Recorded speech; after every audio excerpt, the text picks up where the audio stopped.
What's up, everyone? Welcome back to the channel. Today, we're reacting to an ESPN debate focused on the Buffalo Bills, Josh Allen, and all the controversy around the owner, the front office, and the coaching decision. It's a heated discussion about whether this job is still attractive and what really went wrong in Buffalo. Before we jump into the react, make sure to like the video and subscribe to the channel. That part I can understand, right? Because it does feel like this kind of bad luck thing happens every year for Buffalo. But while this is going on, which was during our show yesterday, social media is going nuts. We all can't believe what we're hearing in real time. After that press conference, does this now make Buffalo's job less appealing? Ryan, what do you think? An MVP quarterback will always outweigh a bumbling idiot owner. Period. People aren't going to sit around and say to themselves, I don't want to go coach Josh Allen because Terry Pegula talks and it gets on my damn nerves. That's not what they're going to say. Now, here's what the problem is. Terry Pegula walked into that locker room and saw Josh Allen crying. Right. Because before the playoffs started, they thought to themselves, Patrick Mahomes ain't in it. Joe Burrow ain't in it. Lamar Jackson's not in it. Oh, we have to be able to win it. And so then he looked at Josh Allen and he looked at the locker room and he said to himself, something has to change. He didn't put it in context and say to himself, you know what? We don't really have a roster that was built to win a Super Bowl. This roster with the skill players we have, the skill players that are injured, with the inability to stop the run, with an inability to get a rush, being on the back end, not being as sound or talented as we should be, we probably don't have the people in the locker room, so maybe we should look at the person that's selecting the players. And then he lied. Because Brandon Beane is actually on camera saying to himself that barring getting anything amazing, we're going to draft Keon Coleman. Sean McDermott wasn't talking to Terry Pegula in the draft room. That was Brandon Beane. So now we've gotten into CYA because we know we fired a coach that has been a great coach, a coach that has gotten us to this point over and over again. And even though in this time when he didn't get us over the hump, we actually don't have a better coach to go hire other than a coach that gets along with our quarterback. So the problem to me is not that this is ever going to be a bad job because their quarterback is too damn talented. But what's happening is they know they made a mistake. Sean McDermott should not have been fired. This team didn't underachieve because they weren't well coached or they weren't well prepared. The bottom line is they are home right now because they got their all-world quarterback to the dance and he forgot the steps. He missed throws, he threw interceptions, he fumbled the ball. That's why they aren't continuing to move on in this year's playoffs.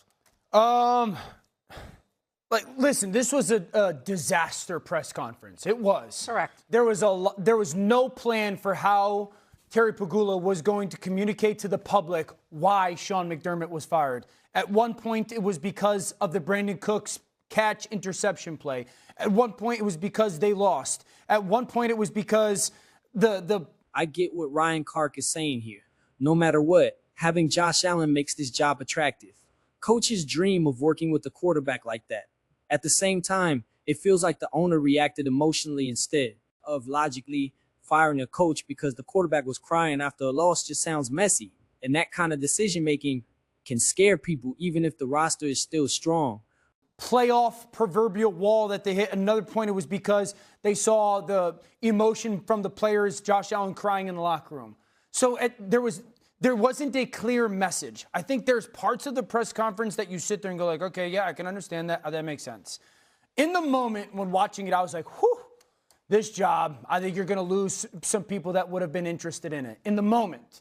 After a couple hours subsided, I was like, no, dude, this is still, one, a great fan base, two, a good roster. I think the roster is better than people are giving it credit for. They've won more games in the last season in the regular season than anybody in football, and they have a quarterback that has accounted for 253 touchdowns in that span, which are 47 more than any other player in the NFL. So there's not jobs that come open in the NFL that have all of those in place. This is a rare job that's open in the NFL. Usually when you take a job in the NFL, you're going to a place that you're crossing your fingers that you can get it right. We got two in this cycle. This place and Baltimore. When you're walking in going, we can go with a Super Bowl like now. And so now you're walking into high expectations, but this is still, at the very worst, the second most attractive job. And it's because normally teams that make it to the divisional playoff round don't fire their coach. Correct. Right? That's why this job is the divisional different. playoff round. Correct. You know? Well, lost, I suppose. Well, a couple of things. Number one, you're both wrong. And you're both wrong because of everything that Ryan Clark said.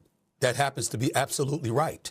See, the question is the job less attractive? Not whether the job is attractive or not.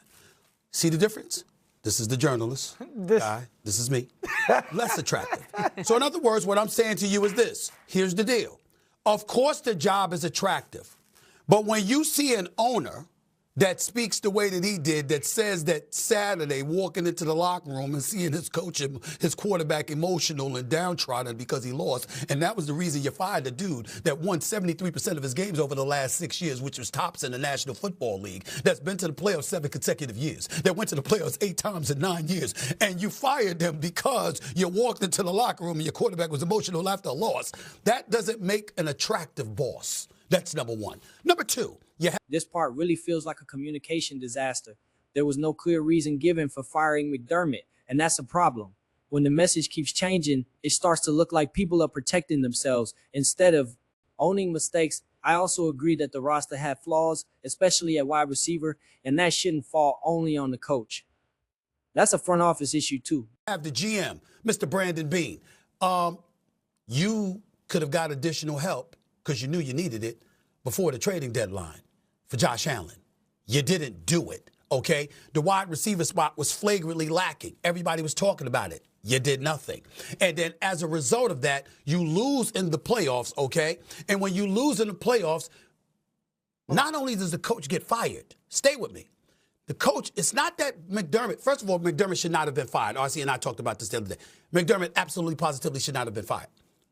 But what made it worse was that you promoted Beane the same day. So in other words, it was the coach. It had nothing to do with him, which is why they were taking heat from the local media. The job is attractive, but it's less attractive when you see an owner who appears a bit clueless, and on top of it all, a GM that appears to be covering his you-know-what. Now, in fairness to Beane, we have to be fair here. He has spoken up adamantly. He was very emotional, got teary-eyed, talk about he's been in this for 19 years, and he didn't appreciate his character being questioned by folks. That is absolutely his right. And he is right to be as outspoken as he was in defense of his character as a man. Okay, I get that part. But he also has to acknowledge the optics. The coach that has been succeeding didn't get over the hump to the Super Bowl. I got that part. But he's a winning coach, gets you to the playoffs every year, actually won 5 more playoff games than John Harbaugh did in Baltimore in the last 8 years, okay? That man doesn't get you to the Super Bowl. He gets fired, but somehow, some way, you not only keep your job, you get promoted, and then we learned from Mad Dog Russo yesterday, in case y'all missed it, Vic Carucci, who's been a long-time NFL guy, said that, with connections to Buffalo, said that McDermott went into the owner's office weeks ago and said, we don't have a Super Bowl roster. So when you deduce all of that, it is not beyond the pale for somebody to attach that to say, Beane might have got a bit defensive and went about the business of protecting himself, speaking up for himself since he's responsible for assembling the roster, and he may have done, and that's why this may have ended up being the way that it was. Whether it's true or not, all of those reports were out prior to the press conference. Some says that's what compelled the press conference because Bagula, D.O., isn't accustomed to talking. People talk about how they hadn't heard from him in years. So he doesn't usually talk. So suddenly he's talking, and when he talks, he goes out of his way to come to the defense of Beane. Think about that. That's what makes it suspicious, and Beane has to at least own the optics of that situation. Stephen A., you think that Joe Brady, who's their offensive coordinator, looks at this job less desirable now than he did yesterday morning? No, I'm not saying him because he's there. Brian because Dable? he's there. What I'm saying is when you have a coach, yes, I do. When you have a coach, when you have an owner rather, that goes out of his way to support the GM, and the GM comes across as somebody who's covering his you-know-what. I'm not saying that doesn't make the job attractive because Josh Allen is there. And you know you got a good team. But the operative word is less. You know, when you think about that, So you're you going to raise your tell me eyebrow. that Wait a you minute, let's see believe how these that cats Brian covering themselves. Dable, you believe that Brian Dable or Grant Udinsky or a Jesse Minter or an Anthony Weaver, you think that those guys look at this job less desirably today than they did yesterday morning? I think those guys look at the job and say, damn it, I ain't turning it down and I get offered it because it's Josh Allen. But I'm going to keep a raised eyebrow about those two. Overall, this debate shows that Buffalo is still a great job, but not as clean as it used to look. Josh Allen alone keeps this job near the top of the list, but the way everything was handled raised a lot of questions. Firing a winning coach without a clear explanation makes the organization look reactionary, not strategic. At the end of the day, coaches won't turn down a chance to work with an MVP-level quarterback, but trust matters too. If Buffalo wants long-term success, they need clearer leadership and better communication moving forward. Let me know what you think about this situation, and don't forget to like the video and subscribe to the channel for more NFL Reacts.